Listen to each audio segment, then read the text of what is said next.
Bonjour Anthony. Bonjour Raphaël. Une fois n'est pas coutume, on va parler sport ensemble. La Coupe d'Afrique des Nations, une fausse information a avisé le buteur de l'Algérie, Adil Boulbona, celui qui a donné le but de la victoire au Fennec en quart de finale. Oui, effectivement, une fake news qui va se baser sur une vidéo très courte, une vingtaine de secondes. Regardez, on aperçoit ici Adil Boulbina à gauche, on le voit prendre à un moment des cacahuètes et des fruits secs.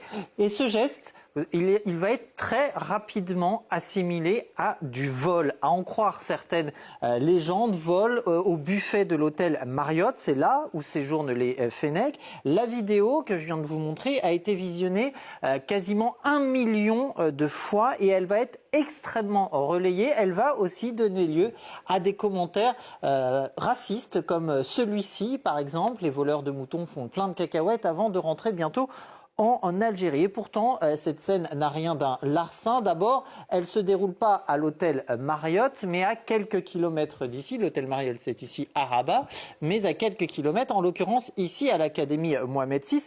C'est non pas là où séjournent, mais où s'entraînent les Fennecs. Il ne s'agit pas d'un larcin, mais tout simplement d'une collation, tout bêtement, que prend Adil Boulbina en marge de son entraînement, somme toute assez courant en matière de sport professionnel. Un Fox qui a circulé avant que l'Algérie ne se soit qualifiée pour l'écart après sa victoire contre la République démocratique du Congo, grâce au but précisément de Boulbina. Certains ont donc préféré s'amuser de la polémique après coup. Boulbina a volé des cacahuètes pour en envoyer une, en référence évidemment à son tir en pleine lucarne. Il y aura aussi cet autre internaute, voilà, Boulbina, tu as le droit de voler toutes les pistaches du monde si tu veux. Ce n'est pas la première fausse info liée à un vol qui vise les Fennecs depuis le début de cette Coupe d'Afrique des Nations, Anthony. Effectivement, il faut remonter un petit peu dans le temps. C'était au lendemain cette fois de leur victoire face à la Guinée équatoriale, victoire qui les aura menés en 8e.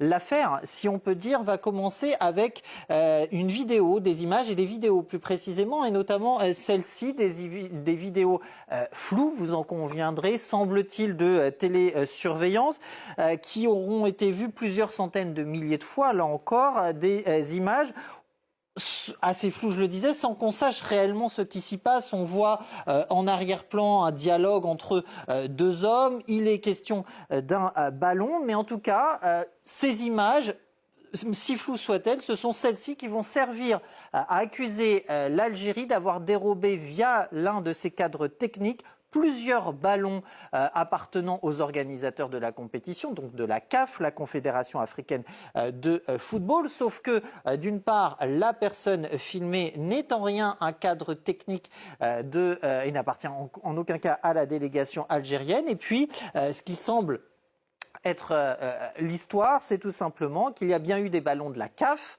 qui ont été prêtés à deux joueurs algériens lors de la mi-temps entre l'Algérie et la Guinée équatoriale, mais ils ont ensuite été récupérés par un membre de l'organisation. Pas de scandale du siècle. Donc ces deux histoires pour vous montrer qu'à partir de simples détails, il est très facile de décrédibiliser, de salir même l'image et la réputation d'une équipe, en l'occurrence de l'Algérie. Merci Anthony, c'était Info Intox avec Anthony Saint-Léger. Cette histoire montre à quel point une image sortie de son contexte peut devenir une arme. En quelques secondes de vidéo, une rumeur est lancée, amplifiée, puis transformée en accusation. Dans les faits, il n'y a ni vol, ni scandale, seulement une collation normale après l'entraînement. Mais une fois la fake news installée, le mal est déjà fait. C'est pour cela qu'il faut toujours vérifier avant de partager, surtout quand il s'agit de discréditer une équipe ou un joueur.